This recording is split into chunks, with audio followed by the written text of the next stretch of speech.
क्या लगता है आपको, जो ड्राइवरों के लिए अभी एक कानून पास कर रहा है उसको होल्ड करने के लिए बताया गया है, ये वो होल्ड होगा या उसके लिए आगे प्रोटेस्ट और हो सकते हैं? देखिए, सबसे पहले तो आपका बहुत बहुत धन्यवाद, बहुत बहुत शुक्रिया, आपने मुझे बोलने का मौका दिया। और मेरे सभी देशवासियों को, मेरे सनातनी भाइयों को राम मंदिर की हार्दिक शुभकामनाएं कि 22 जनवरी को श्री राम भगवान विराजमान होने जा रहे हैं। तो आपने पूछा कि जो ये ड्राइवरों का कानून है ये किस हद तक ठीक है। मैं आपको बताऊं कि जो कानून है ये कहीं तक किसी हद तक ठीक नहीं है। ये सिर्फ गरीब जनता के लिए नुकसान वाला ही कानून है। और 7 लाख रुपया कहाँ से भरेगा वो, आप मुझे एक बार बताओ। और 10 साल की सजा होगी तो पूरा करियर खत्म उसका, और चक्कर लगाने पड़ेंगे। पर इससे एक्सीडेंट रेट भी तो कम होंगे। एक्सीडेंट जब ये कानून पास हो जाएगा तो ड्राइवर जो कहते हैं कि ड्रिंक करके गाड़ियां चलाते हैं, और एक्सीडेंट ड्रिंक करके ही होते हैं अक्सर, जब भी होते हैं तो ड्रिंक नहीं करेंगे और एक्सीडेंट भी बहुत कम होंगे, लोगों की मरने की चांसेस बहुत कम हो जाएंगी इस कानून को पास होने के बाद। तो मैं देश की जो सरकार है उससे मैं यही पूछना चाहूंगा, सवाल करना चाहूंगा कि कानून बनाने की तो जरूरत ही नहीं थी। आप शराब बंद कर दीजिए, ना रहेगा बांस, ना बजेगी बांसुरी, ना शराब पियेंगे, ना एक्सीडेंट होंगे, ना हादसे होंगे। और एक चीज और पूछना चाहता हूं मैं अपने देश की सरकार से, जब सड़क में गड्ढे होते हैं, सड़क टूटती है, तो फिर इसका मतलब आपको भी उम्र कैद की सजा होनी चाहिए। फिर गरीब ड्राइवर को ही क्यों पीड़ित होना पड़ता है, बताइए आप मुझे। कुछ तो बेहतर सोचा होगा ना। क्या बेहतर सोचा होगा? ड्राइवरों के लिए बेहतर सोचा होगा। एक्सीडेंट बहुत ज्यादा हो जाते हैं उससे। इतना बेहतर सोचा होगा? बड़ी गाड़ी वाले मार के चले जाते हैं, छोड़ के भाग जाते हैं, देखते ही नहीं है। इसमें बड़ी गाड़ी का मकसद नहीं है, इसमें सभी आ रहे हैं। इसमें बड़ी गाड़ी नहीं है, इसमें 4 व्हीलर भी, 2 व्हीलर भी। जिससे होगा उसको 10 साल की सजा होगी, 7 लाख रुपए जुर्माना होगा। कहाँ वो अपने बच्चों को पढ़ाएगा, कहाँ अपने बच्चों का खर्चा उठाएगा, कहाँ वो घर का खर्चा उठाएगा। बेचारे दूर दूर से लोग, ये ड्राइवर जो भी मतलब जॉब करते हैं या गाड़ी चलाते हैं, अपनी गाड़ी तो होती नहीं इनकी भाई, मालिकों की गाड़ी चलाते हैं, पूंजीपतियों की, उद्योगपतियों की गाड़ी चलाते हैं, दूसरे राज्यों से आते हैं। किसी के सिर पे छप्पर है, पता नहीं कैसे रह रहा है, किराए पे रह रहा है, तो उसकी इतनी हैसियत है कि वो 7 लाख रुपए भर देगा। तो ये सोचने का विषय है। और हमारे जो देश के गृह मंत्री अमित शाह जी हैं, ऊपर वाला उनको जो है बुद्धि दे और उनको समझ आए। ये हमारे जो गडकरी जी हैं उनको समझाएं कि आप ये कर क्या रहे हैं। हाँ जी। तो ये बताओ मुझे, ड्राइवर जो अभी काम कर रहा है, कितने सारे रोड पे एक्सीडेंट हो जाते हैं, ड्राइवर छोड़ के उन्हें भाग जाते हैं, बेचारे ऐसे पड़ जाते हैं, उन्हें कोई हॉस्पिटल भी नहीं पहुंचाता। कम से कम इस चीज तो पाबंदी लगेगी। आप मुझे एक बात बताइए, पहले जो कानून था, जब किसी से एक्सीडेंट होता था या हादसा होता था तो सरकार मुआवजा देती थी।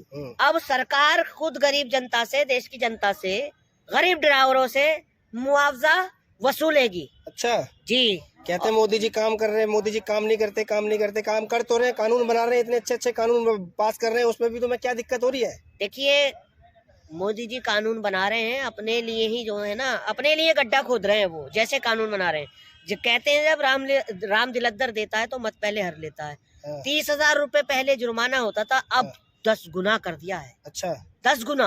किस चीज के जुर्माने की बात कर रहे हैं आप? मैं जो ये कानून लेकर आए, मैं तो काला कानून ही कहूंगा। अच्छा, 7 लाख रुपए जुर्माना है। और किसानों के लिए अच्छा काम किया था, वो भी काला कानून बता दिया आप लोगों ने। क्या काम किया था? अच्छा काम अगर अच्छा कानून था तो आपने वापस क्यों लिया?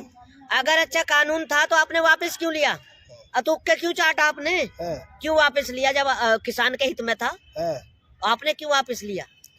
आप बार बार 7 लाख का जो जिक्र कर रहे हैं, तो कहीं आप ये तो नहीं कहना चाह रहे कि ये जो इलेक्शन से पहले जो आ रहा था, इलेक्शन के लिए पूंजी इकट्ठी करने का ये एक मुद्दा आ गया? देखिए, इससे जो है, जो प्रशासन है हमारा, चेक पोस्टों पे, चाहे वो आप ट्रैफिक पुलिस हो, वो कहाँ बेचारे पैसे देते हैं और कैसे कैसे अपना पेट काट कर पैसा जोड़ते हैं। तो हमारे देश के गरीब इंसान को ही क्यों पीड़ित होना पड़ता है हर तरीके से? उद्योगपतियों के लिए क्यों नहीं बनता कोई कानून?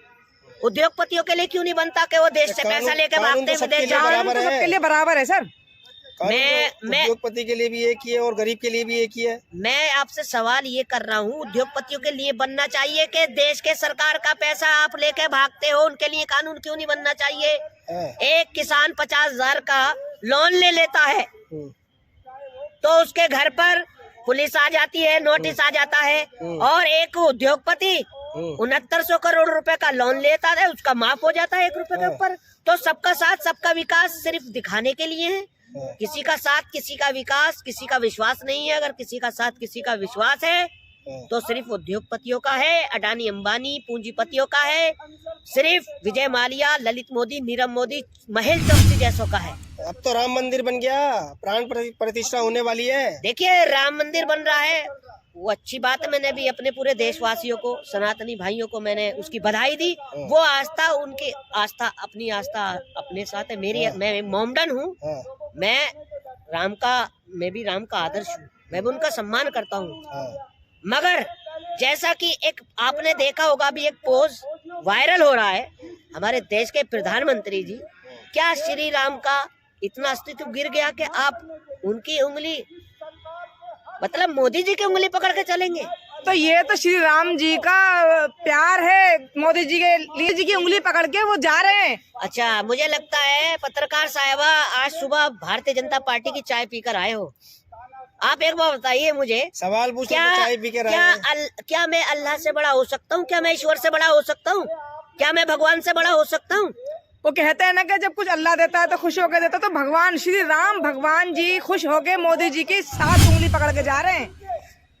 मैं एक मोमडन परिवार से हूँ, मुझे शर्म से डूब मरना चाहिए। मैं सनातन भाइयों को कहना चाहता हूँ कि आपका जमीर कब जागेगा? आप कब तक ऐसे ही हिलजे रहोगे हिंदू मुसलमान में, मंदिर मस्जिद में? कब तक आस्था के नाम पर बढ़ते रहोगे? कब तक जातिवाद के नाम पर बढ़ते रहोगे? ये हमको बरगलाने का, बहकाने का काम कर रहे हैं, और ये क्या अपनी जेबें भर रहे हैं। यही कानून, इस कानून के बारे में मैं आपको बताऊं, जो कानून है ये ड्राइविंग लाइसेंस जो होता है, ये ड्राइविंग लाइसेंस का मतलब है कि बिना ड्राइवर के जो गाड़ियां, उनका जब निर्यात होगा तो किसका उसका फायदा, किसका फायदा होगा उसमें? अंग्रेजों का। जो कंपनियां आएंगी उद्योगपतियों का। तो फिर ये गरीब की सरकार कहाँ से रह गई, बताइए आप मुझे।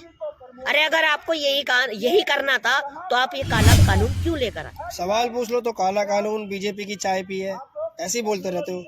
सवाल पूछना गुनाह है क्या? नहीं, गुनाह बिल्कुल गुनाह नहीं है, मगर सवाल भी तो ऐसे पूछे। आप बात कीजिए ना बेरोजगारी पर, आप बात कीजिए शिक्षा पर, आप बात कीजिए स्वास्थ्य पर, आप बात कीजिए हर राज्य में एम्स पर, आप बात कीजिए स्मार्ट सिटियों पर, आप बात कीजिए ITI पर। क्यों नहीं करते? क्या सुपारी ले लेते हो आप लोग? इसमें बन रहे हैं, कहाँ बन रहे हैं? कागजों में बन रहे हैं? कहाँ बन रहे हैं? हवा में बन रहे हैं? कैसी बात करते हो? देश में इतनी उन्नति हो तो रही है, चमक तो रही है देश।